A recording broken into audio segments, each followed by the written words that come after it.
Let's start a podcast about our mental health. For no good reason why, let's call it Mind Cake. Hello, my lovelies, and welcome to another slice of Mind Cake. Mind Cake. With him, Lee Crompton. And him. Paul Beeson. Yes, the ruggy rascal. Hello, Mush. How you doing? I'm all right. I'm good. How are you? I'm good, but I can't believe that there's that many rugs left in Scotland. They're still to be cleaned. Yeah, it's a bit like the Forth Road Bridge.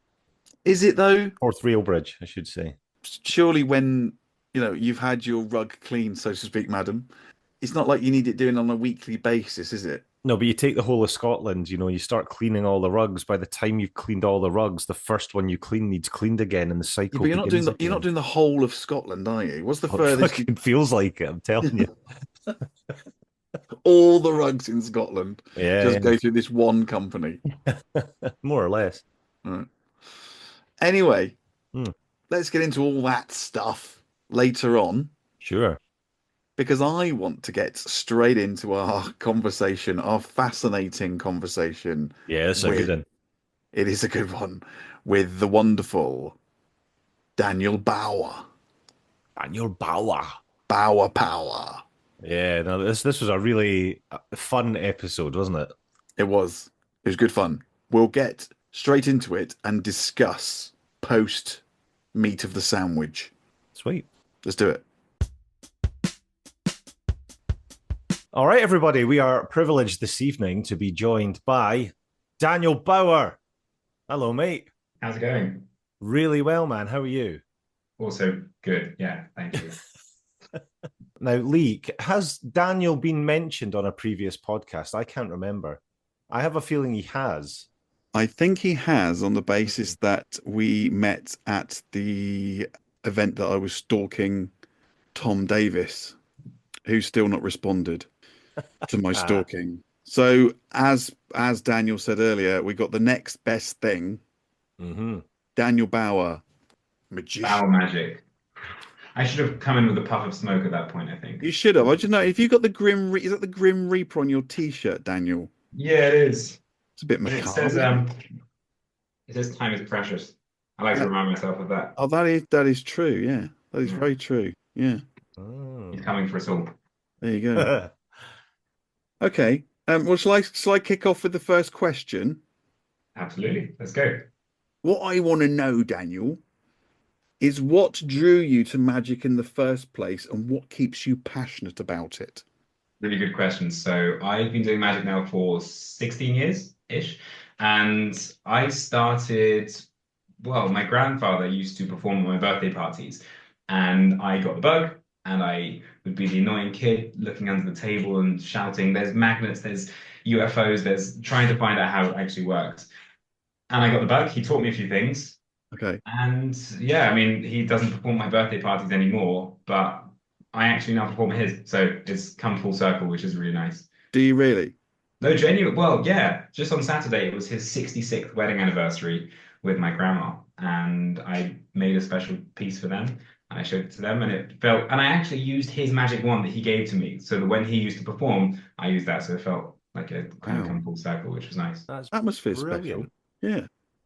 Yeah. So a lot of the time, if I'm performing, generally, it will be kind of the same sort of tricks, variations on the theme. But I quite like it when I'm performing a more sort of intimate performance to people that I know a bit better, so that it feels more of a personalized performance rather than just here's a magic trick that I can show anyone or that you can look up on YouTube. Any magician could do that, but not this. That's maybe what I should do is look up magic tricks on YouTube, because I've got. Do you know I could do magic? Oh yeah, tell me. Yeah, I can do magic in the eyes of a 4-year-old, where I get an item usually smaller than a highlighter pen whatsoever to hand. Daddy, can you make those things come out my ear?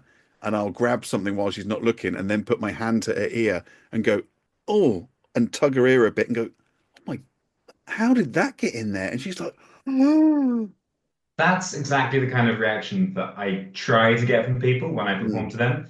But then I guess as you get older, you become a bit more boring in terms of not believing in magic anymore and realizing that when something magical happens, there must be a reason behind it. And then you Well, start looking into the secret rather than just accepting it as face value. yeah, so this is kind of what I wanted to get into. But before I ask that, obviously, when I saw you, you were doing close-up stuff. And I don't know whether you do stage stuff, but what do you prefer to do, and how do the two differ? Good question. So if I'm doing a stage show, it's a lot more intense in terms of everyone in the room is watching you at the same time. And I performed for 500 people before. So it's a lot more pressure and the stakes are a lot higher.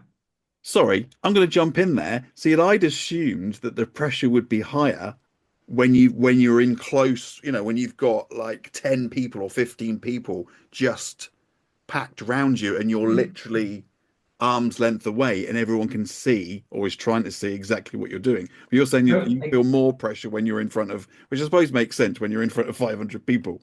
so firstly, there's that. It's public speaking. It's the ability to get up in front of 500 people Yeah. and not only deliver a speech, basically, that is meaningful and people want to listen to, but also try and perform magic, where honestly, misdirection is a lot of what I do when I perform. Really hard to do when their frame of vision is your entire body. And when you're up and close, all you need to do is look at someone in the face and talk to them, I make a bit of eye contact, and suddenly you can steal their watch. You can do something that they just wouldn't see otherwise.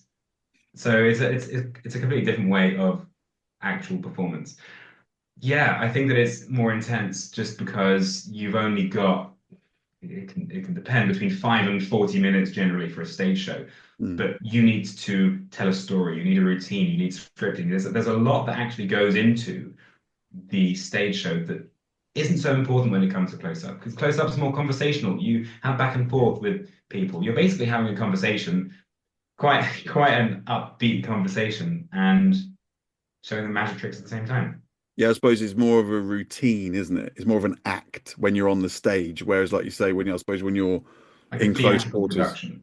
So I guess Okay. like when you're developing tricks for a stage show as well, because I'm assuming in a bigger venue or something like that, the standard or the sort of spectacle has to be much visually bigger because you've got 500 people to sort of entertain, so it's, and this might sound like a silly question, but when you're sort of conceptualizing much bigger illusions and things, what is your planning process? Like, how do you get your ideas for big spectacle kind of things? YouTube. And magnets and trapdoors. And It's one of UFO. those three things. If I struggle with the first two, it's usually the last one. It's a really good question. I think that it boils down to, it depends on the audience. It totally does depend on the audience as well. And it depends on the venue and things like that. But in general, firstly, the easy option is just big props. Whatever I would do, it just has to be large enough that the size of the group can see it all the way to the back and also hear it. Because if you're in an outside venue and you haven't got a speaker, you haven't got a microphone, then it's a lot harder to do. But also there's a few things that I do which are more mind reading mentalism, where you don't actually need to see the thing. All you need to do is hear. So, for example, it can be someone comes up with their phone and I read their body language and talk to them a bit and basically work out what their PIN code is and ultimately unlock their phone and give it back to them. And that's basically the trick. And they go back to their seat. You don't need to see their actual phone screen to see what I'm doing, because that's not the important bit. I say, I typed in a 2. What was your first digit? It was a 2. How did you know that? That kind of thing. So you don't need to see some things that are super small. Paul, don't tell him your PIN code. He's probably already guessed it. He knows it. You don't need to tell him. I know we don't obviously know each other very well, Daniel, and I want you to take this in the way that it is intended. Don't tell me you have an Android. No, just in terms of magicians. So in terms of mental health, you're basically manipulating and misdirecting people. How does that play part of your, well, obviously it plays a big part in your routines. And I just wondered, I'm just going to just say it. If I found out someone was a magician, I wouldn't go out with them. Romantically or Yeah, socially? romantically, yeah. Yeah, because you go, well, if that's kind of your job. And I just wondered, My job is to deceive. your job is to deceive and misdirect, and I don't know whether when people find out you're a magician, I was a musician, or a magician, or maybe a trumpet playing magician, I don't know. But any of those things, do you find that people have a different reaction because they're suddenly maybe more guarded because they think, oh, he's reading my body language, oh, he's gonna guess my pin number, oh, he's like, I'm more, or maybe it's just me being paranoid. The last one, I think. I think you raise a lot of good points, and there are a lot of magicians of different styles in the way that they perform. Some of them are tricksters. They show you things to fool you and to make you look stupid and to maybe rob your phone. Like who's saying, oh, someone could just walk up to you on the street and say, hey, I'm a magician, we're filming a trick, and say, can I borrow your phone, and just run off with it. I mean, I don't do that, but whenever someone gives me their phone, I always think, you don't know me. You don't. Why are you trusting an absolute stranger with your wedding ring, with your Mm. whatever? But when it comes to the actual performance side, you make a really good point. My job is to deceive, but I try to make it more about the audience. So it's kind of that they're doing the tricks themselves. So they're, for example, reading each other's minds, or they take a coin that they've signed, put it into their own hand, and everyone focuses their magic powers, opens their hands, and the coin's bent in their own hand. So I try to make it as immersive as possible, but not like this cool stuff that I can do, but almost the cool stuff that you can do. So I'm not allowed to reveal the secret and show you how things work, No. but it's more about making it about them and kind of bringing people together rather than making it you versus them. Because when I walk in front of a group of people and start performing, I have a very different goal to what they do. At a surface level, I'm trying to fool them and they're trying to figure out what I'm doing. So we have a very like a different thing that we're trying to achieve by my trick. And I think the point of calling it a magic trick is that you're tricking them, you're deceiving them, you're about to show them something that they know isn't real magic, that these things are not possible, yet they are happening, so there must be a solution to them. But I try not to make it about that. I try not to make it about, can you figure out this puzzle, but more, this is something that isn't explainable, but don't even try to figure it out because you're having such a good time as I'm performing and afterwards because maybe I leave you with some impossible souvenir like a bent coin or something, that it's not about me, but it's about you. Okay, a few things to pick up on there. First of all, when you were doing magic at our table, you asked me, you looked at me and went, oh, have you got a phone? And I said, no. Which of course I do have a phone on me. And as the point you've read out, am I going to give you, not because I think you're going to run away with it, but I don't know what you're going to do with it, right? I know you're a professional person who's there to entertain for the evening. So you're not going to run away, but am I still going to give you my wedding ring or phone? No, I'm not. So I just lied and said no, because I'll be honest, I wouldn't, and this is what I'm saying about, this sounds like it's a character assassination, and it's not. But I wouldn't trust a magician as far because you know that that's their job to deceive people. Mm. And it's just me, isn't it? So you've never like found in your personal life that people have viewed you with suspicion because that's kind of your job. I can't be the I've first. never actually, I do. I've never thought about it like that. All right. Maybe that's why I don't have any friends and why everyone hates me. No, I find it quite easy to separate my performance and my personal life. I mean, I guess, right. I'm going to jump in here, right? As regular listeners will know, I am a quantity surveyor. And am I a quantity surveyor when I'm at home? No. So you deceive as part of your job. You do not deceive as part of your personal life. However, I suppose what the next question, I'll let you get a word in edgeways later, Paul. I'm interested. So have you learnt the art of deception, or is it something that, again, this sounds like a bit of a character analysis. Are you naturally deceptive, or is it something that you've had to learn? Anyway, Lee, look, lovely speaking to you both. And no, so yes, I don't like, and I think that in general humans don't like to deceive Mm. because it is against their nature. But you're doing it for entertainment. Sure. Yeah. So I need to find a way to do it that doesn't sound like it's deceiving. Hmm. Like I'm holding a coin in my hand. Can you see the coin in my hand? If I visualize it and I can really see a coin, I'm not lying to you as far as I'm concerned.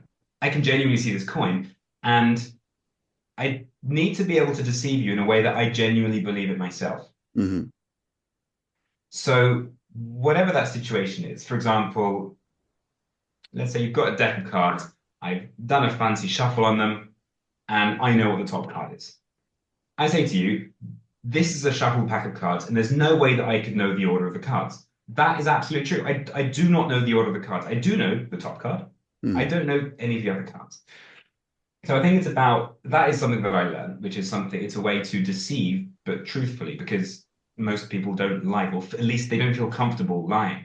So Mm. I need to be able to do it in a way that I don't feel guilt so that I can focus on the actual performance side and the sleight of hand, which is so it's not just about holding conversation, but there's actually a lot of difficult things you're doing with your body and actions and Yeah, things at yeah. the same time. Yeah, I mean, and I think that's the thing. I suppose there's the on a serious note, there's the mental health of you because it must be intense, whether that's up on a stage or whether that's we had it's normal for me to start a sentence and then go into another sentence. We had comedian Arthur Smith on last year, Hmm. and he was talking about the fact that when he is not normal that you go into a job and two-thirds of the people are pissed. And I'd imagine You're when saying that you're, doesn't happen with your day job as a quantity surveyor? yeah, no, I just meant normal jobs, not quantity surveying, but just He's other too drunk to notice. normal. I'm normally He's in one the of the ones. majority. That was a drink, by the way, What nothing. was that? It was Good. Thanks for um, clarifying. it's all right. It's a podcast; they can't see. Um, yeah, it's not normal to go to work and two-thirds of the people be drunk, and I guess you have that pressure not only to perform and have the routine and the chat, but I guess reading people in terms of is anyone here going to give me a bad time, or because you must get people who are knobheads who are just want to spoil it or just want to Yeah, try and outsmart you. yeah. No one likes to be outsmarted, and if you've got an alpha male of the group, they will not be outsmarted or made to look stupid in front of their Exactly. colleagues. So I think noticing something like that early on and trying to get them on your side, I found being the best thing to do. Because there is nothing worse than you do something that maybe makes them look a little bit silly, and Mm. then suddenly it's you versus them, and You're up they're calling against out it. everything that you do. So if you get them on your side, you make them look like the magician to start with, or you let them in on a little secret, then suddenly it does change it because suddenly they're the one doing the magic. They don't want to look stupid, so they're actually going to be on your side suddenly. Mm. Being with a drunk audience, I mean, some of the stuff that I'm doing is it needs people to be a little bit silly, Merry. a little bit like take a magic wand and wave it as theatrically as you can, or whatever. Getting people to have a good time. Being a bit drunk kind of helps that. Mm. If I'm there at the beginning of an event and people have just arrived and they're a bit flustered and haven't eaten or drunk or anything, and I'm there, oh, wave the magic wand as theatrically as you can. And they're like, who are you? Leave me alone. Get me some Jaeger bombs and then I'll think about it. So I need to sort of find the balance of Mhm. that, like judging the audience, and I think that's also part of it. But you must It's like always you be on your mettle because you don't know when when you walk to a table of 10, 15 people, you don't really know. I say from a sort of mental health, but from it must be exhausting, is it not? It is exhausting, and especially when there's loud music and there's people that they're seeing everyone having a great time and they're all coming over. Oh, what's going on? Oh, can I join? Great. And as much as possible, I try and bring people in and all this kind of stuff. But then I go over to their table. I don't recognize them. And I try and show them maybe something similar. Like, oh, I saw this. Mm. Mm. That's not ideal. Yeah. I think what you were getting at from like the mental health side of it is quite interesting as well, because I've been performing for a long time. I get things wrong all the time. All the time. When I'm performing, stuff goes wrong. Mhm. Whether it's I reach into my pocket and the thing that I was looking for is gone because I left it at the last table, or that someone comes over and knocks something out of my hand that disrupts the exact position that I put my hand into, or whether it's someone takes a card and then changes it at the last minute when I'm at the big reveal. Stuff goes wrong all the time. Uh-huh. And most of it is outside of my control. I do what I can to limit those, but a lot of stuff goes wrong. And I've just been performing for long enough that I have a lot of methods and outs and things that I can do to get myself out of it and still make the best out of it. Mhm. It might not have been what I went into it intending would happen, but coming out of it, well, I still succeeded because everyone had a great time and no one knows how I did it, especially because the cards were knocked out of my hand. So there's no way I could have found Yeah. whatever that is. Mhm. So I think that the parallel with that, with sort of, I guess the parallel with mental health, just separately with not specifically about magic, is having different coping mechanisms and things, whether that is support network or things that you can do to at least mentally detach yourself from whatever the situation is, means that when stuff does go wrong, because stuff always happens, there is an infinite flow of bad things that could happen to any person at any time, even in the best situation. Mhm. That having some kind of a bank of things that you can rely on and fall back on to make the best out of a bad situation, I think is super crucial, because whatever life throws at you, if you are incredible at meditation, you love cold showers, you'll go for a walk in the countryside, whatever your out is, I think that can sort of defend you and support you in times that you need it. Absolutely. What tools have you got in your toolbox?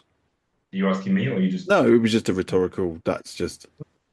Well, what if you want to answer the question, what tools have you got in your toolbox? Whenever I ask this question, most people have got a dog and they say they walk their dog. I have no dog, but I have a chameleon. Of course you do. I have a pet chameleon. He's gone to sleep. It's 8:30, so I'm not going to bring him out now. He'll be a bit upset. Do you walk him or her? Yeah, I've got a little lead for him, and the lead's got wings on it, so he looks like a dragon, which is Okay, nice. brilliant. Right. Why am I not surprised by that, Daniel? See, Yeah, this is the thing. Look, again, it's him. oh, he really has got. Have you really got a chameleon, or is that just deception? No, I That do. you I do. have This is his you tree. have a picture of a chameleon on your phone? This is his tree. His name's Majaz. The jazz. Majaz. Is this evidence enough that I have a chameleon? I believe you, mate. I wouldn't trust you as far as I could kick you, Daniel. You But just don't trust the magician. This is the same This- thing. this is I the pay to difference. see people, and you think I'm in magician mode, so I just Sneaky. tell This lies. is the difference between me and Lee, mate. I would give you my mobile phone, the deeds to my house, my wedding ring, whatever. And how does your wife feel about that? Fuck that I'm shit. not married. I'm hypothetically. Hypothetically, she You would give me your be fine invisible with wedding that, I ring. think. I like that. because she would be cool and trusting like myself. Maybe that says more about me than it does about you, Daniel, that I'm just a distrusting person. Well, I guess that's what podcasts are about. It's about finding information about ourselves as much as it is about other people. But it's interesting, you're like sort of going back to getting the audience on your side. And you were talking there about, if you've got like somebody who's you can get the vibe he doesn't want to, or she doesn't want to be made to look stupid. So kind of getting them on side. It's obviously going to be a hugely important part of what you do, isn't it? And you spoke to that about sort of getting everybody collectively involved. And so that kind of thing must make you and the people that you're performing with feel pretty good, part of something. But that must be like quite a positive kind of thing for your mental health as a performer. Like when the audience is on your side and you're having a blinder and everything's going perfectly, that must make you feel fucking incredible, right? Yeah. I mean, some things that I do genuinely look like real magic. Like I reach into the air and in my hand is a ball of ice. Something that like you read that shit in the Bible. Like it's not it almost looks like I have real magical powers, not just the card trick. When I say just the card trick, I use the word just because whenever I perform a card trick, however difficult it is, it's always just the card trick. He showed us a card trick. It's just sleight of hand. And I think that, for me, is the biggest bit that gets me because you've got people that, I don't know how we did it, but it was just sleight of hand. Mhm. And just sleight of hand is a decade of literal practice and failure and getting over myself and all this kind of stuff. So I think that you make a good point. Yes, doing stuff that's getting people on your side and all having a good time, that genuinely, there's nothing more heartwarming than that because at a surface level, I'm performing tricks. But what I'm genuinely trying to do is get people to have a better time. I'm an entertainer. I'm trying to entertain people, bring people together, get people to have conversations that they may not have had otherwise, and hopefully remember that for a long time to come. Okay, maybe not if they're all on the boozer, but you get the idea. So when I'm succeeding, because people want to see magic, want to get involved with it, and not just ruining it for the sake of it, which if they want to, then fine, I've got ways of dealing with it. There's nothing better than that. What Nothing do you better do? than What do you do to the hecklers? Just like saw them in half or something? Yeah, I usually say I'll hypnotize them, and then just everyone walks away. Nice. Just leave them in the middle of the room. Just Do you do that stuff where you like hypnotize them and do you so, do that? good question. I actually haven't done hypnosis. Mm. Sounds a bit strange. Since I was 16, I went to hypnosis lessons when I was 16. My dad he didn't want me to go to them anymore because he thought I hated my English teacher at the time. I genuinely hated her so much. I said, yeah, I'm going to hypnotize her to make her hand in her notice so that I don't need to have her as a teacher anymore. So I do totally understand why he wanted me to stop my lessons. Interestingly, though, with hypnosis, it doesn't work on people that are considered mentally above you, not mentally above you, but kind of at a higher level of authority.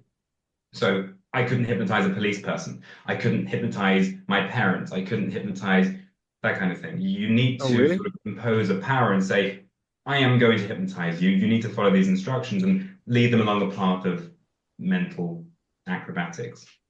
Right. So just going back on a couple of points there, your own dad didn't trust you. He didn't trust what I would do. I was 16. Right. No, no, I just hated no, my English I'm teacher. just saying, not just me. Then me and your Can I me. just say as well, though, she hated me. There was a mutual hate there. We didn't like each other. Look, So I'm we were not. stuck. I would be doing her a favor as well. We are not judge and jury as to whether she actually deserved to be hypnotized. I'm with you. I'm sure she probably did. When I was a student, so in my freshers week, there was like one of the things was a hypnotist, like one of the nights that was the entertainment at the student union. So I went up on stage, and it didn't work for me for whatever reason. So everybody around me was screaming and shouting because there was an elephant at the back of the room or whatever it was, a rhinoceros or something. So they were all like standing on their chairs and screaming and stuff. And I was just sat there. I was like, there's not though. And I was trying Everyone really saw this elephant. on stage. Yeah. So I just kind of got Well, up and just left. maybe what actually happened was there was really an elephant and you were hypnotized into thinking there's no elephant. There Maybe wasn't that's one. true. But I yeah, think so that's like not so that. this was going on and they did something else and he was like, I'm going to read something to you and it's going to be the funniest thing that you've ever heard. And he started reading, like a pamphlet about paint drying or whatever it might have been. And everybody was crying, laughing. And I was like trying to make myself laugh and nothing was happening. And then I just got up and got off the stage and sat back down in the pub and just let it all carry on. And he never once said, "No, you need to come back because I've done some shit to you," or anything like that. So I didn't know if that was just because I maybe went up and It doesn't work on all people. It really yeah, doesn't work on all people. You need to want to be hypnotized as well. You can't just walk up to someone on the street and just say, I'm asleep. It doesn't work like that. You need to lead them into a hypnotic induction, take them down this path, and lead them to a state of mental relaxation that some people can't do, some people don't want to do. And being on stage is quite nerve-wracking. So just being on stage and you're just shitting yourself otherwise. yeah, There's lots of reasons why hypnosis doesn't work. yeah. Like I was trying to buy into it. I really genuinely was. It didn't work. Maybe subconsciously something was stopping it from happening. Yes, Lee. We need to play Lee Crompton's Anecdote Corner jingle. Lee Crompton's Anecdote Corner. Lee Crompton's Anecdote Corner. So I have technically been hypnotized by Paul McKenna. Ooh. So at the beginning of his show in Bournemouth, I went to a show with my mum and dad, and at the beginning of the show, he does all the plinky plonky music, and the lights go down low, and you're squeezing your hands together, and you're squeezing and you're squeezing, and he puts the echo on his voice, and you can feel the glue oozing through your fingers, and this goes on, da da da da da da da. And then, right, house lights back up. Right, if you can't pull your hands apart, come up on the stage. So my dad was sat next to me, and I said, Dad, I can't, I physically can't pull my hands apart. He went, don't be so stupid, just pull your hands apart. I said, I cannot pull my hands. And he said, we better come on stage then. Now, contrary to popular opinion, this is the last thing I would want to do, like you said, is get up on the stage. But I'm stuck there, and my hands, they're not coming apart. So I'm walking like this up on the stage, and as I'm getting to the bottom of the steps to get me up on the stage, there's 5 chairs who are obviously going to be the main people that they use for the show, and sat on the chair is a girl that I used to go to school with, who I haven't seen for I don't know how many years. And I went, oh look, and my mind must have gone to, oh look, it's so and so, and it's taken my mind off, oh, your hands are stuck together. So I ended up just stood on the stage like a plum, just basically holding my hand, because I can't Not go. even hypnotized, pretending. I was stood on the stage pretending at this stage to be Who's the hypnotized. deceptive one now, Lee? You Well, lied no, I to an wasn't entire audience of Listen. people at that Paul McKenna No, show. because this is the point where you've got, I don't know how many. I need more people like you, Lee. Even if things go wrong, you go completely along with it. 60 Make a magician people. look good. I went method. I went, so 60 people up on the stage, and then Paul McKenna comes round, and if he doesn't think you're suitable, hello, like idiots who are just holding their hands together, he taps you on the shoulder and you go and sit down. So what I didn't want to do was get to the top of the steps, go, oh, and then just turn around and walk off. So I had to stay on the stage and pretend my hands were glued together, and then wait till he taps me on the shoulder, like, what are you doing here, you idiot? And then walk back to my seat. However, the girl who will remain nameless was picked for the show. So I knew she wasn't a stooge. And at the halftime like interval, he got them all to do different things, and then like let them loose in the audience. He said, look, don't try and shake him or wake him up or prat about with them. Just go along with whatever it is that they're supposed to be doing. So she was the village gossip. So she comes round, she's walking around the audience. Oh, you never get Mrs. Smith up the road. You never know what she's been up to. Or she's been having it off with the bloke next door and blah, blah. And she's coming around all these stories, right? Then she clocks my dad. And she suddenly goes, I know you, don't I? And my dad's gone. And she just looked totally confused. And he goes, no, I don't think so. Of course he does. And then she looks along the row and she sees me. And she said, I know you as well. And it was a look in her eyes. It's like, as if like it was just confusion. And I went, no, I don't think so, no. And she kind of just took a moment and then was back in character. And as I was saying, and she walked on the next people, and that was her away. And I find hypnotism interesting because I would say, with my skeptical head on, what a lot of nonsense. However, my hands were fucking stuck together. I nearly said her name then, was in the show and did the whole show. But then you read, I've got like Darren Brown's books, and he kind of almost poo-poos hypnotism, is that you have to get people who are, like you said, they want to be hypnotized. They're willing subjects. You can't just hypnotize. They have to be, I don't know, what would you say, suggestible? Cucks. No, I'm joking. No. Right. Okay. So what you say, I'm a mistrusting idiot.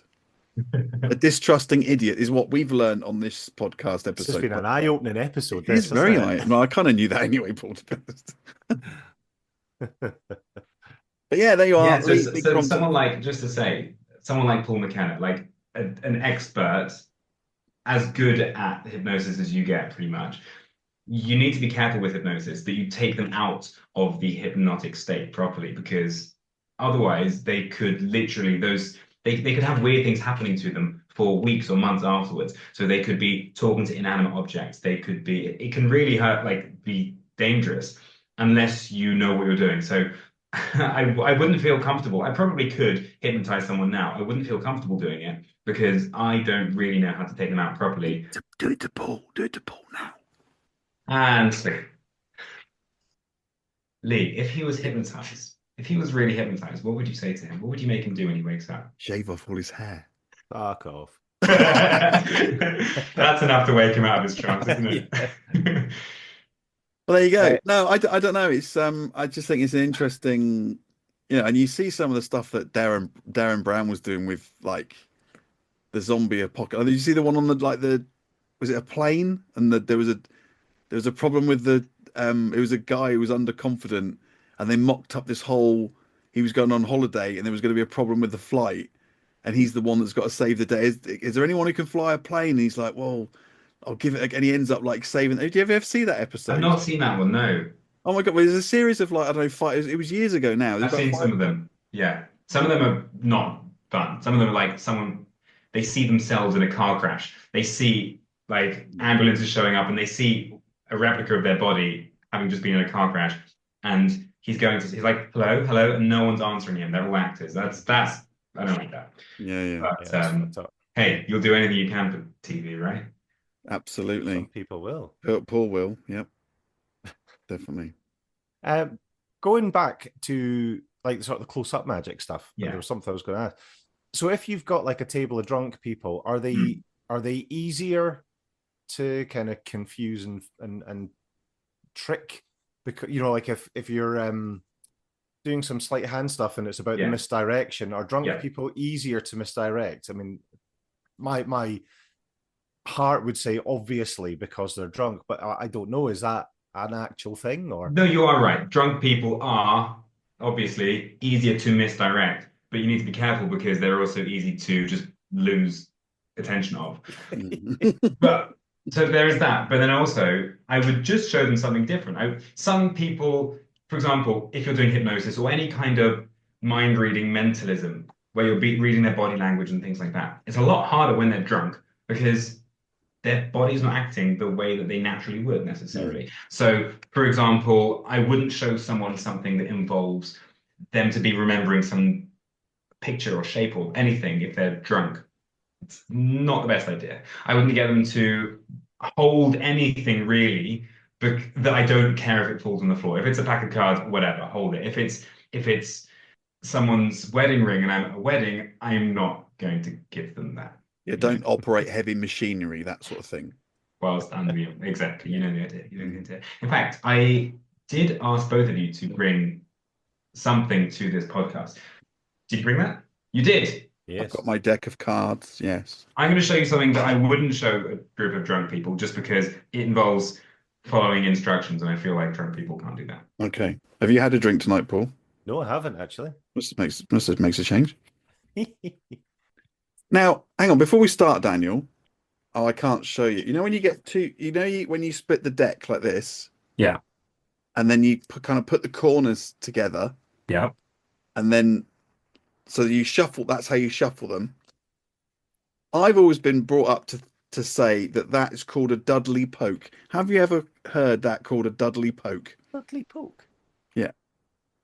Maybe where you're from, but in the magicians community, it's called a Pharaoh shuffle. Okay, I'm going to show you. These are my Lion King playing cards. Nice. Last year I'm sponsored by Bicycle.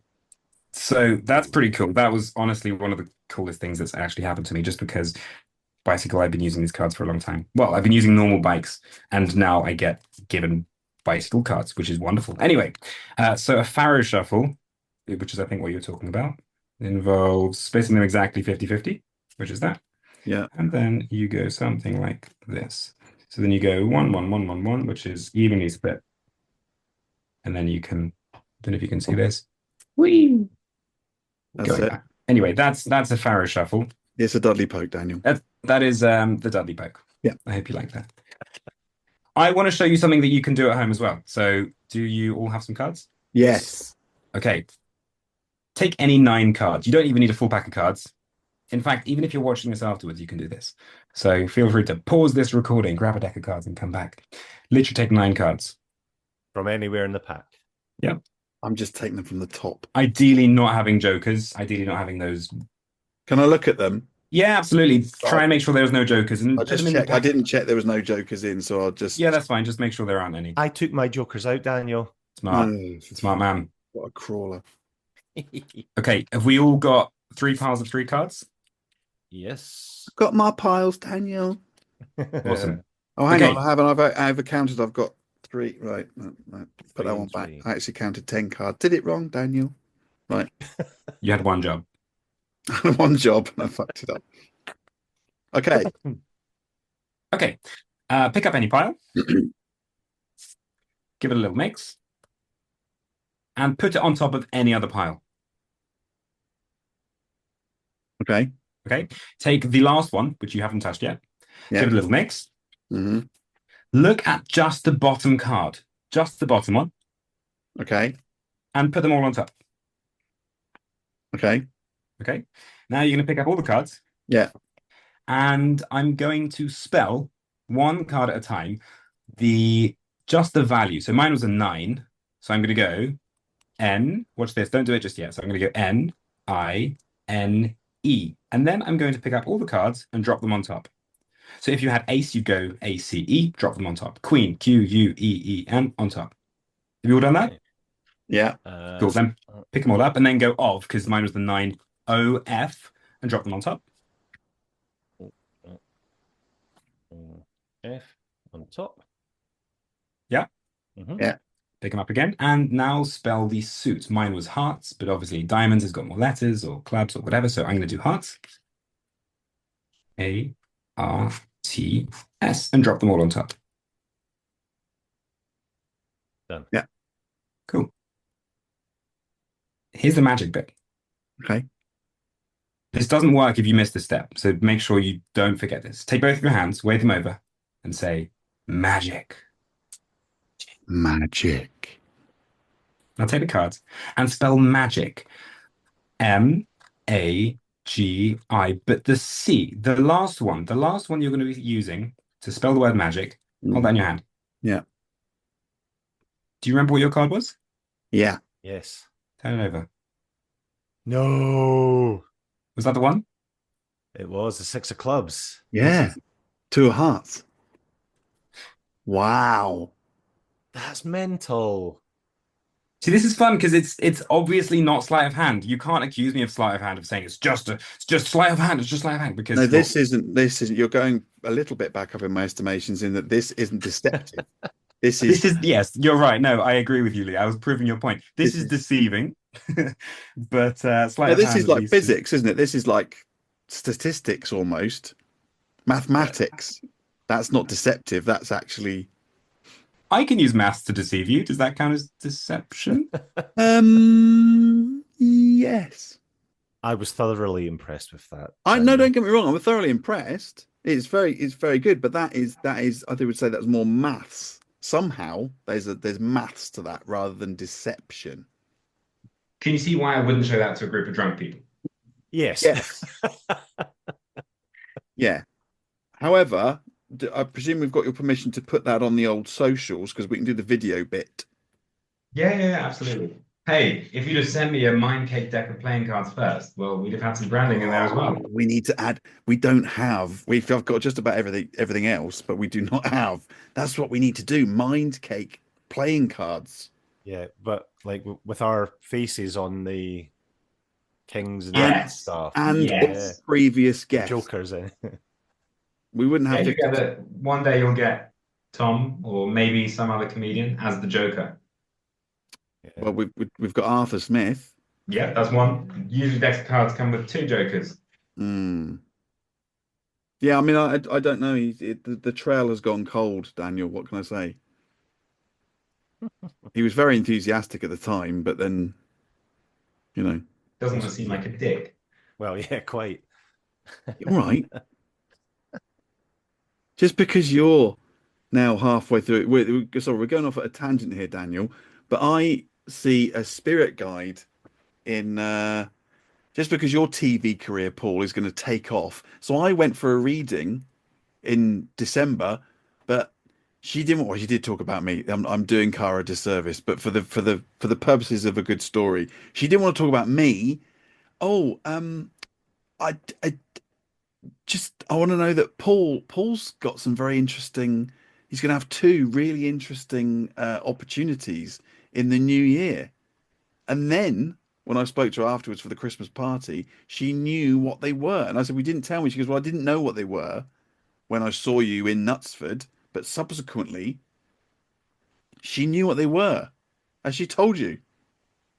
Not yet, no. Oh, She emailed me and said, "Oh, I'm really busy, Christmas and New Year." She goes, "But I'll check my calendar and get back to you."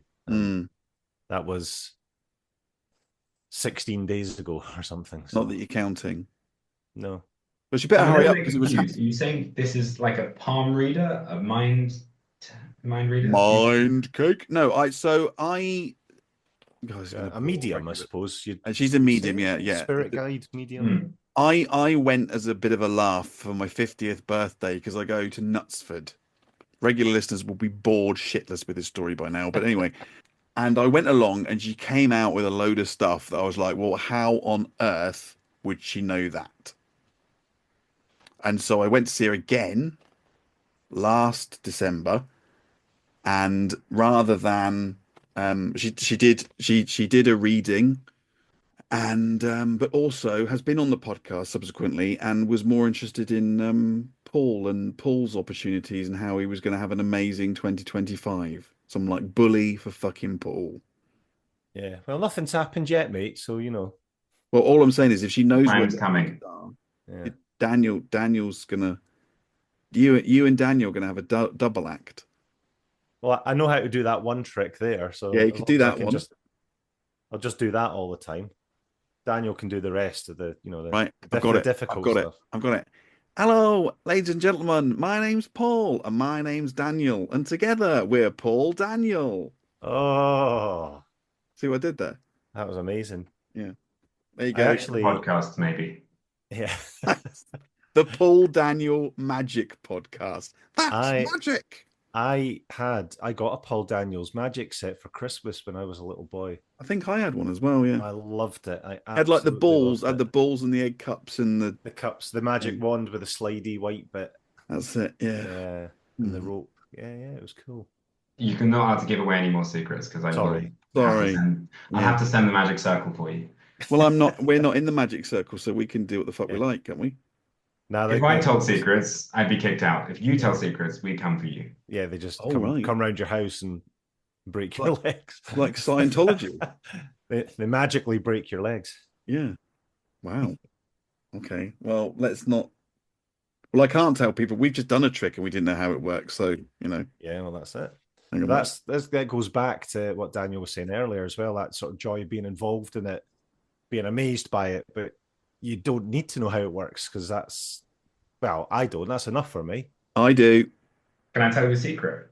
Mm. I also don't know how that works. It's because it's maths rather than deception. I don't know how it works. It just just works. does. Yeah. So it's I have tried it where you spell out the card and you spell MAGIC and the card, it's not that card. But it only works when you wave your hands over and you say magic. I promise you should try it. It genuinely doesn't work if you don't. He's full of more shit than you, Paul. Hey, I'm here to deceive you. What did you want, Lee? Yeah. Can I? I've got a question. I'm gonna read it out because it's a carefully worded question, which kind of almost leads on from Kara Spirit Guide. Being a magician, do you think this makes you more spiritual in terms of magical thinking and the belief that thoughts, feelings, or actions can cause real world consequences, or less spiritual and more logical because you know the mechanics behind the illusions? It's a really interesting question. I know, it took me ages to come up with that. Thanks. I have a science background. Okay. I did mathematical physics at university, and I had a friend who did a dissertation on some kind of quantum game theory. And there is a theory which basically states that fate is absolutely scientifically a proven thing and something that you can almost bring upon yourself. And same as luck. What it was talking about is by taking the science out of it, by thinking a certain type of way, you're more likely to experience that thing in the future. If all you want is to make £1 million, but that's genuinely what you want to do, you'll make £1 million. If you want to be an athlete, you change your mindset. Anything that an opportunity that arises to become an athlete, a new running club opens and you join that, you're more likely to become an athlete just because you're thinking in a certain type of way. So when it comes to actual extrasensory perception, I think that there are ways of, according to magicians and what we can read in books that are hidden in magicians' libraries, there are ways to use other senses, as it were. Now, I'm not talking about voodoo, I'm not talking about telepathy, although some things might look like voodoo, might look like telepathy. I think there's a balance between them. You get some magicians that say, I genuinely have magical powers, watch me heal the world, make me the king and I will look after you all because I can make your card rise to the top. Or I can take some water and turn it into Coca-Cola. To quote Alan Partridge, Mhm. if David Copperfield said that he could make the Statue of Liberty disappear. Still there, though. Talking out of his arse. Yeah, last April, I believe, he was meant to make the moon disappear. Was he? Right. Still there, though. Yeah. Talking out of his arse. I can't see it. I'd say he succeeded. It's all, Well, it's all about your don't even get me perception. started on that. Did you see my video I did from the planetarium? It's No. right, nobody saw it. I did a reel from the planetarium because we were doing this meditation in the planetarium, and outside it had all these facts, right? Mm. And I've been on the planet 51 years, and I've only just realized that the side of the moon that we see is always the same.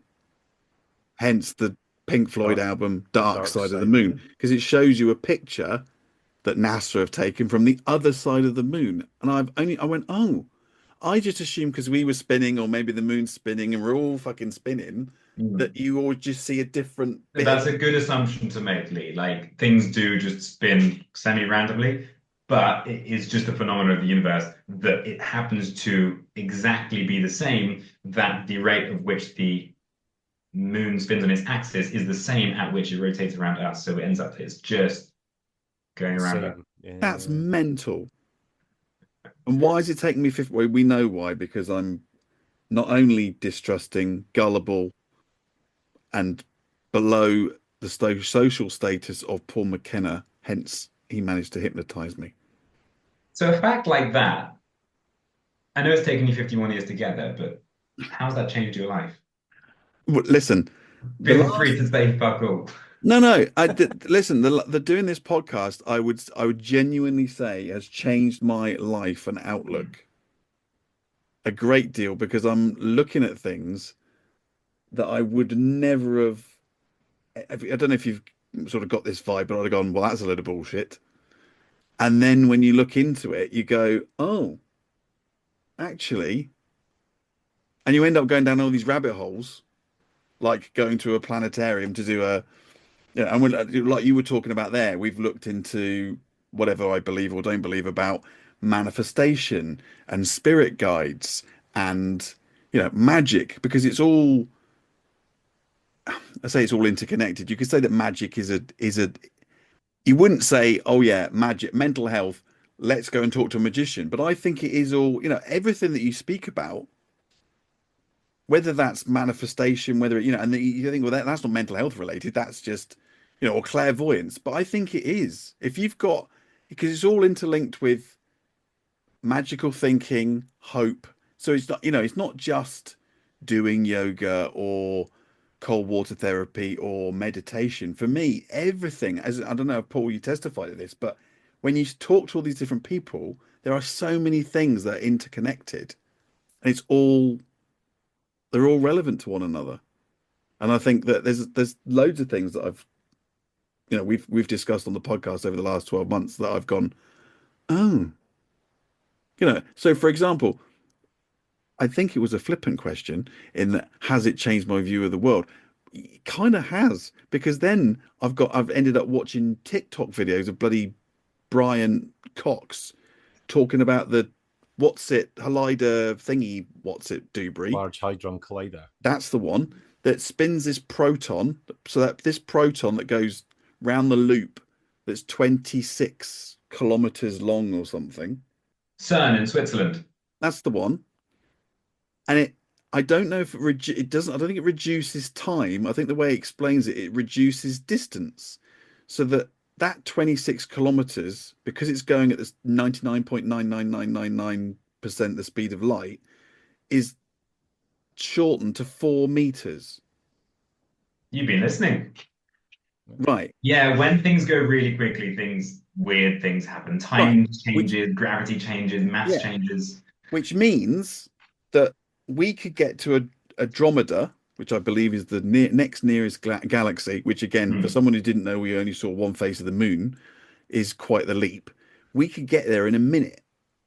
If you are traveling at the speed of light. If you're traveling at the speed of light. And then you can have a quick goose around, right? And then come back, take a minute to come back. But you couldn't tell anyone about what you'd seen, because in that 2 or 3 minutes, over 1 million years has passed on the planet. Unless you bring them with you. Unless you bring them with you. So you need a big spaceship to fit a lot of people on. At least you could talk to them about it. If the planet was, but all I'm saying is, but if that people go, well, that's not connected to mental health. To me, it is. To me, it is, because you're talking about why are we here?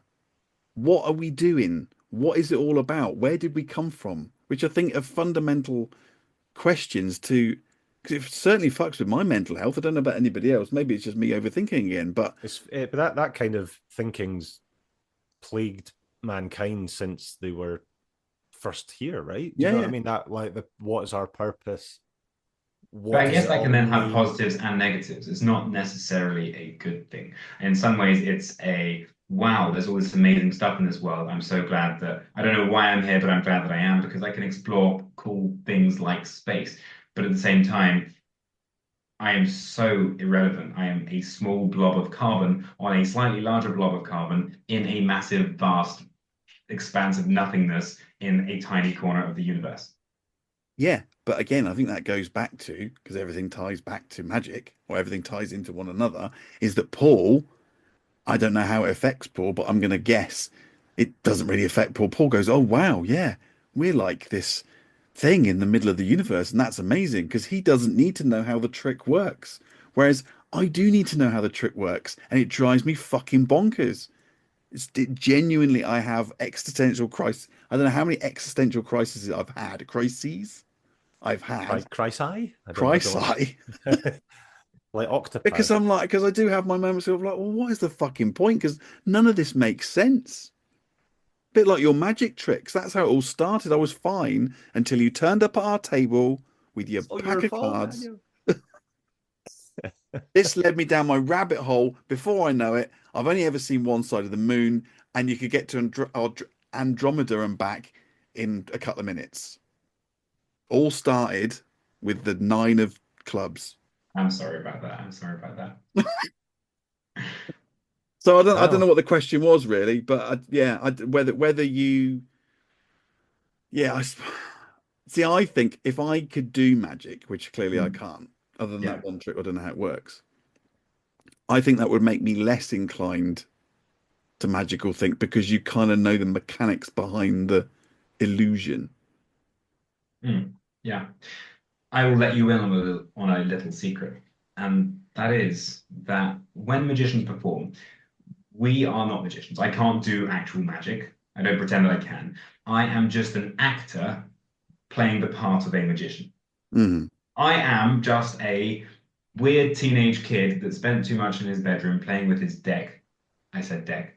That he's just learned this sleight of hand and this performance skill, and he pretends and wants to become a real magician, so just pretends that he is.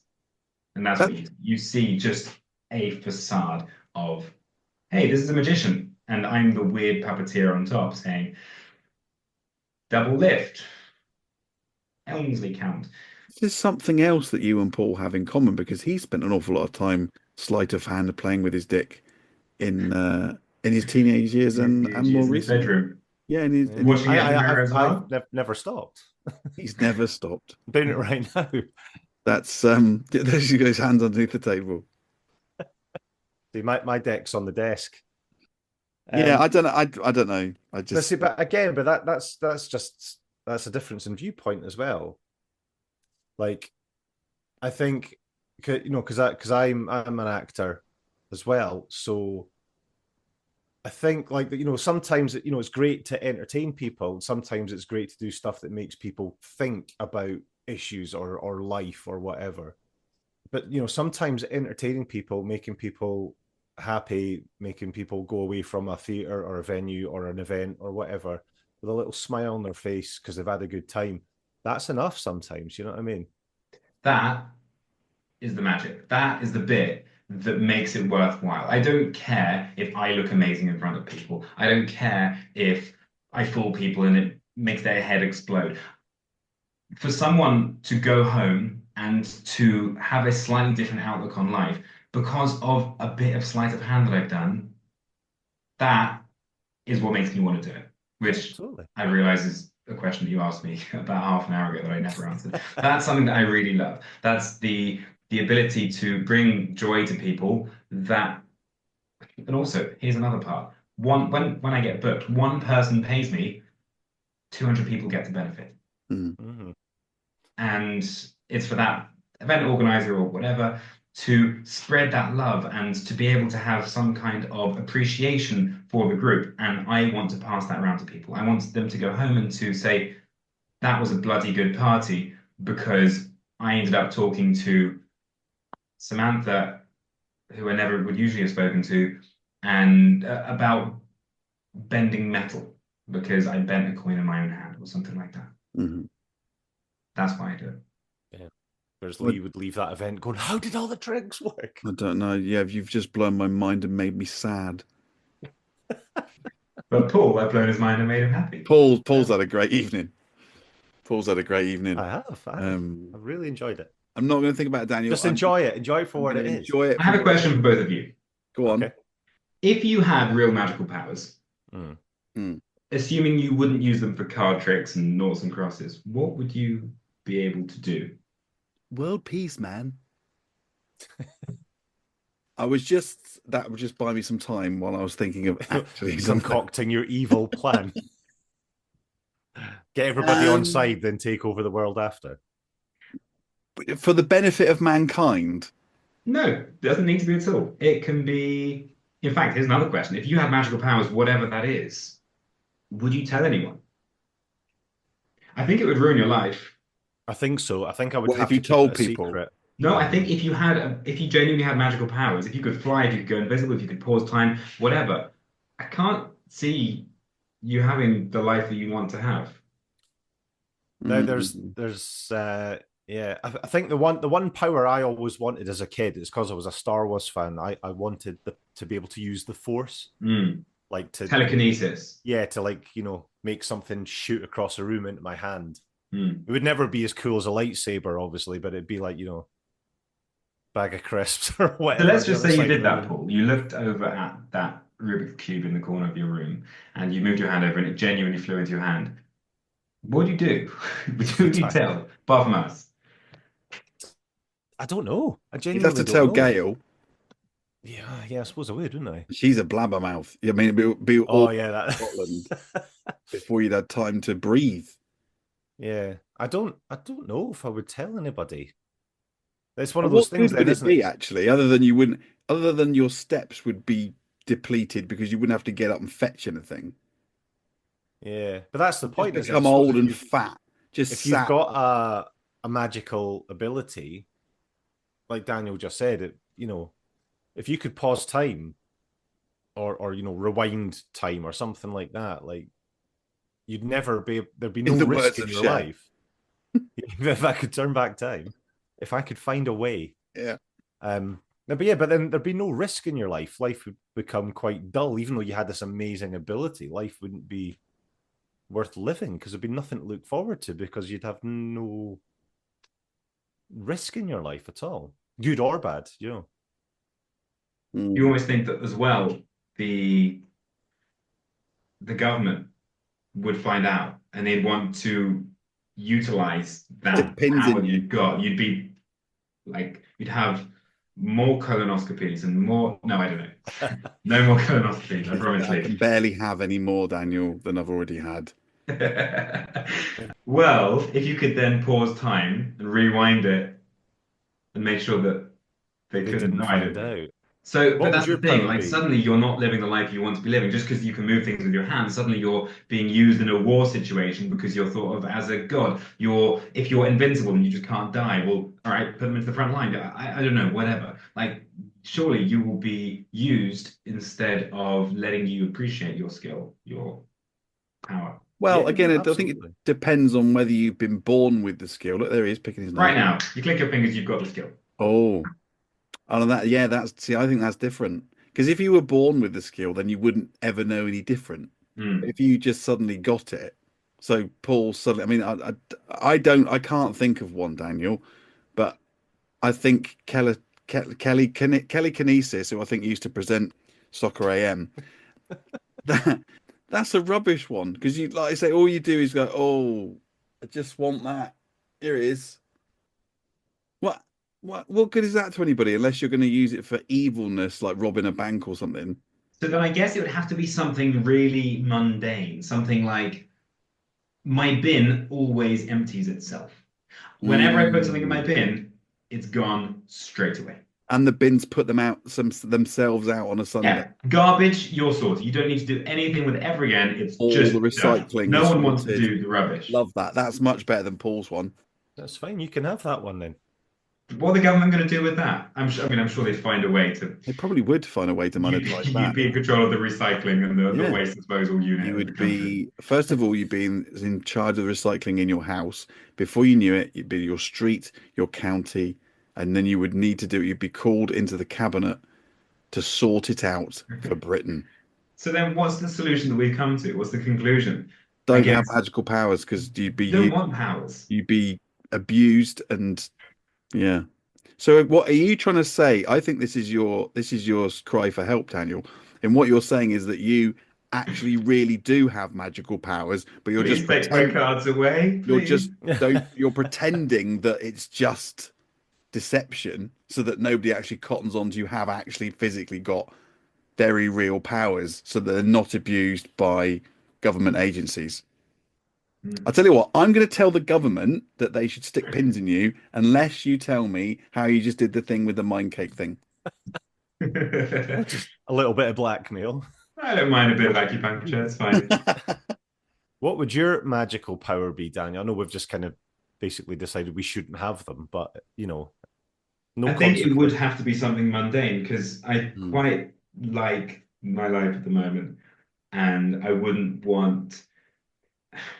I'd love to be able to click my fingers and there's no more wars, but I feel like there are some people that just have war and anger inside of them, so that if there is no wars between countries and groups, then instead they'd find something else to be angry about. So I don't think you can't just take anger out of people because that's an emotion. I think it's quite good to get angry.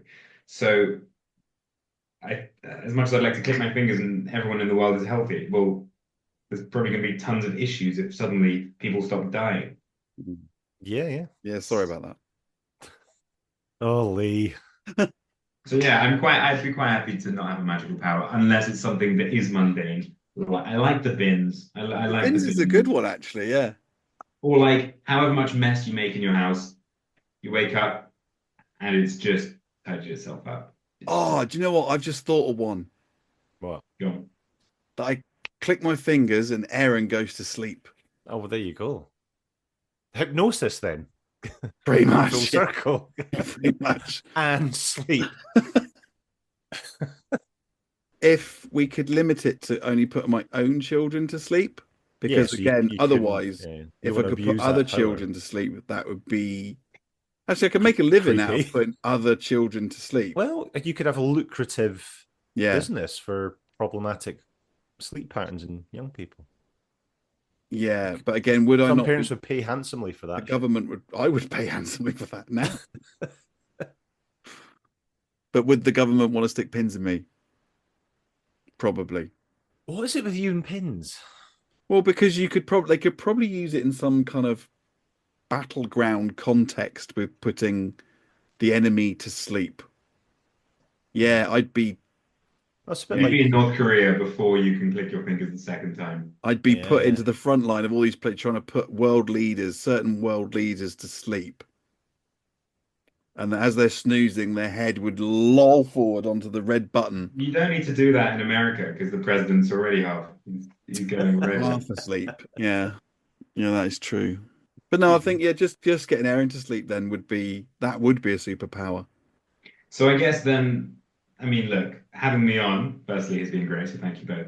But we came on talking about magic and magical powers and things, and we've come to the end realizing we don't actually want magical powers. Mm. I'm sorry, I think I've ruined magic for you both. No, you because haven't. I still enjoy the illusion. But at least you now call it an illusion. I still enjoy the illusion, and I still want magical powers because I would still either myself or somebody else would pay handsomely if someone could just get Aaron to sleep. So I come out of this going, yes, magic is wonderful and I want it, please. But now here's the thing then. So if I'm trying to impress my children with just some, I mean, I don't know, presumably you can still get those magic sets. Yeah. Like, magic for dummies. Mm. If I was to go to, up my game from pulling things out of my daughter's ear, Yeah. where would there be huge Armpits. Pull them out of your armpits instead. armpits? Yeah. But I mean, is it a silly question? Is it just a case of going on YouTube, or is there any particular? Can you still get those kind of magic sets for kids? Yeah. Marvin's Magic. Marvin's Magic. Have you heard of Marvin's Magic sets? No. Probably the largest magic set provider in the world. Marvin Burglass is currently the president of the Magic Circle in the UK. He is. I'll send you a link. Paul, I'm gonna guess Marvin's Magic. I'm gonna guess that the magic set you had, because I think it's the one I had, was Paul Daniels endorsed. Yeah, it was a Paul Daniels magic set. Yeah. Okay, so Marvin's Magic, just buy a Marvin's Magic set. Yes. Well, do you know, I've thoroughly enjoyed that. It's been a really nice chat about all things magic and mental health. That's magic. I've thoroughly enjoyed it. I'm slightly depressed with the whole connotations of magic in a wider context, magical thinking, etc. But Daniel, thank you so much for coming on. And if nothing else, if you're magical thinking, you are on this podcast because I went to a London Construction Awards event that I really didn't want to go to. And that's how our parallel universes have interconnected to this very moment. So thank you for coming on and giving up most of your evening to chat to us two Dilberts about magic. No, honestly, thank you so much. I often chat absolute rubbish to friends, and we always say, "Oh, I wonder if we should do a podcast." And this is my first podcast, so thank you both for having me on. It's honestly been really good fun. Brilliant. No, thank you for coming on. So, what did you think of the Bower power? I thoroughly enjoyed talking to him. I didn't know what to expect. It was just great hearing about the kind of the psychology behind what he does, and I was very impressed with the noughts and crosses trick. Yes, so that I have edited out of what you've just heard. However, if you haven't seen it on social media yet, Daniel says is that one of the many useless talents he's picked up being a magician is that he is superb at noughts and crosses. So he challenges me and Paul to a game of noughts and crosses. And if you go on our socials, you will see the result of that challenge. Yeah, it was mind-blowing, actually. I still don't know how he did it. No, I just showed Izzy and she's like, how did you do that? And she's like, I don't know, we go to sleep. Straight after the interview with Daniel, I went downstairs and did the card trick that he talked us through with Gail, and it worked. I was dead I'll chuffed admit with it myself. didn't. It didn't work for me because I couldn't. My brain wasn't computing, and I just went, "Oh yeah, yeah, that's right, yeah." And I totally forgot what my card was. To be perfectly honest, for me, that is maths. That is not. Do you know what I mean? That's not deception. Well, there'll be loads of card tricks that are kind of that mathematical trickery as opposed to sort of genuine illusion.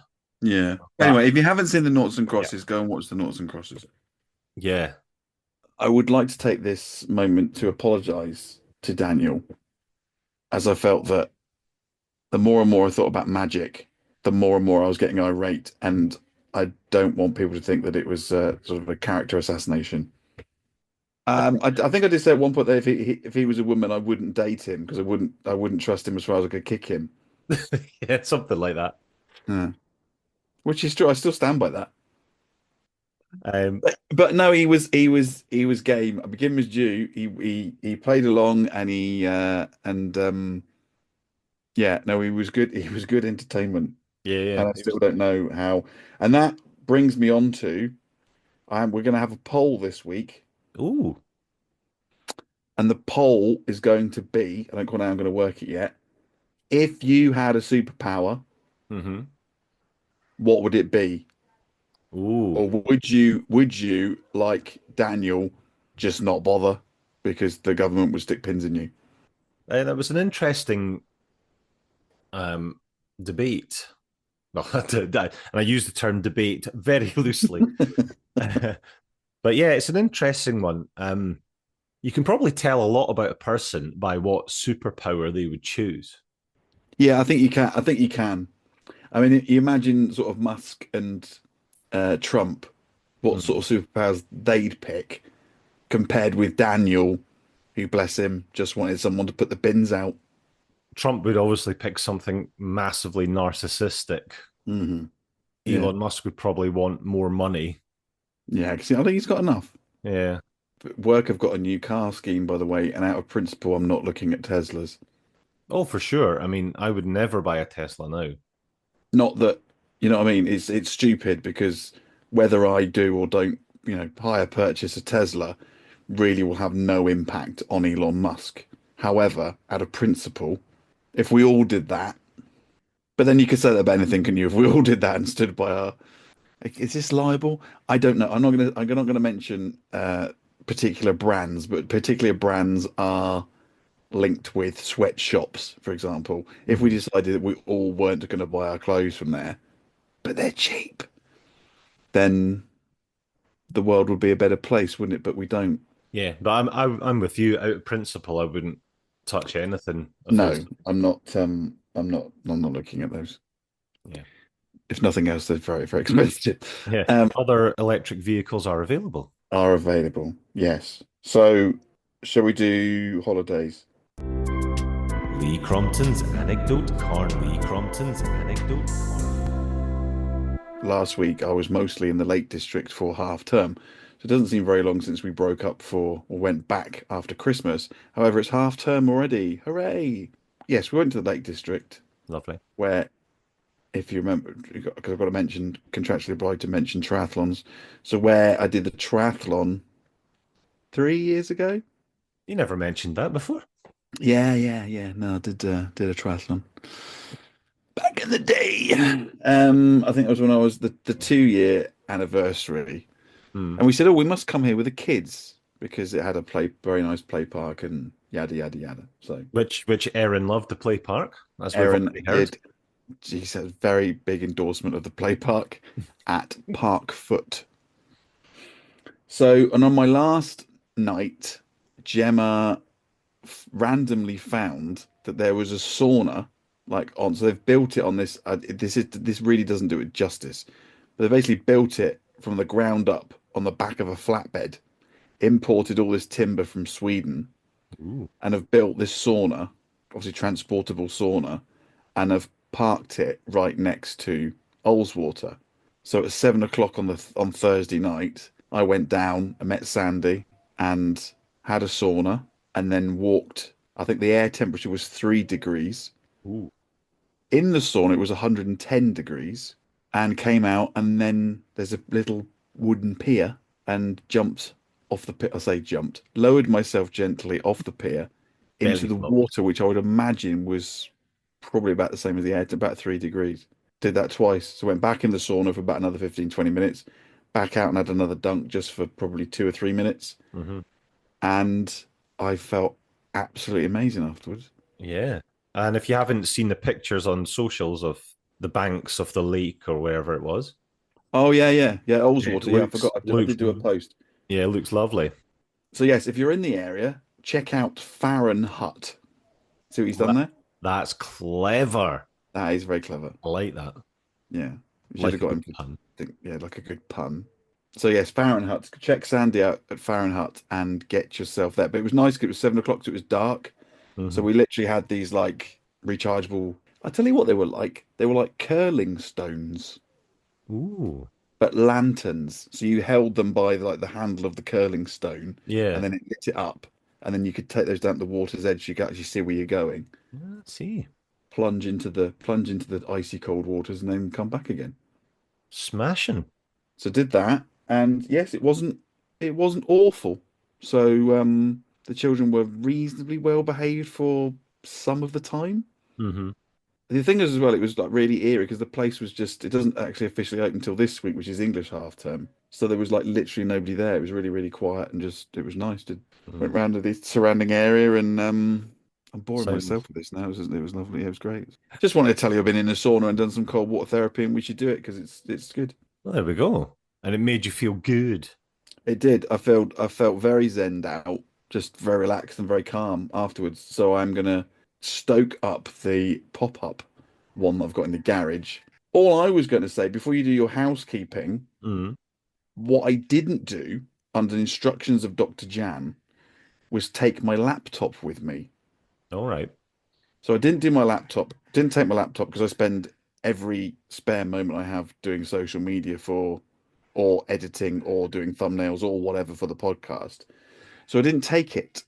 And actually, I realized that I want to spend more time writing the play Hmm. and doing other things like going for a sauna and just having some relaxation time. So I'm going to keep social media to a minimum. I think just when an episode goes out, if there's any interesting bits like Daniel's trick, then we can put that out.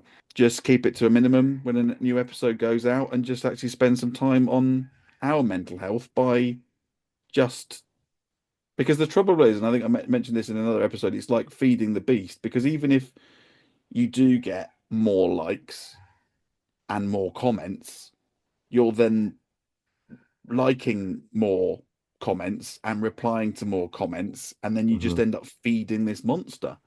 Yeah. And this is actually one of the things we spoke about in our production meeting in Ashton Lane, Yes. Yeah. which we couldn't remember at the time, but Couldn't remember. It's slowly coming back to us. Yeah. But I think that's a sensible thing. You've got to do things which nourish you, not eat away at your soul. Yes.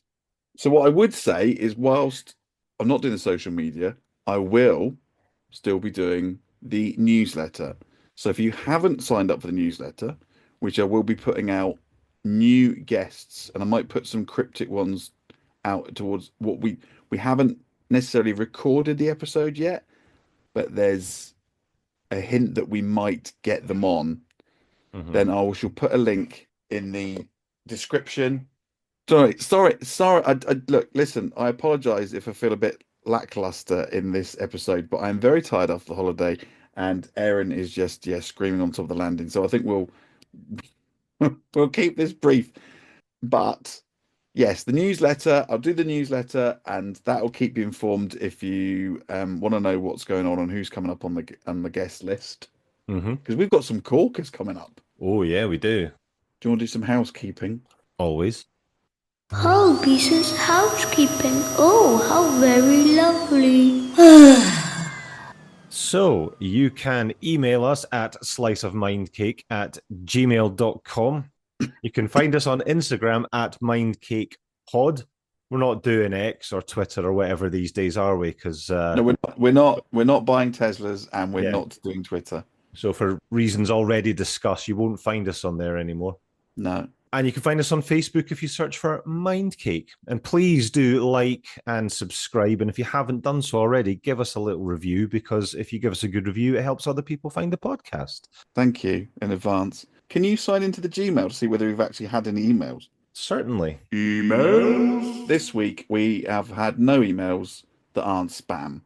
Thank you. Emails. So, yeah. But do email us, because it is nice when we get a little email, when we remember to check. They remember to check. And that's why we don't check, because we don't generally have any. Yeah. And then we won't check for a while now because we didn't get any. And then, yeah.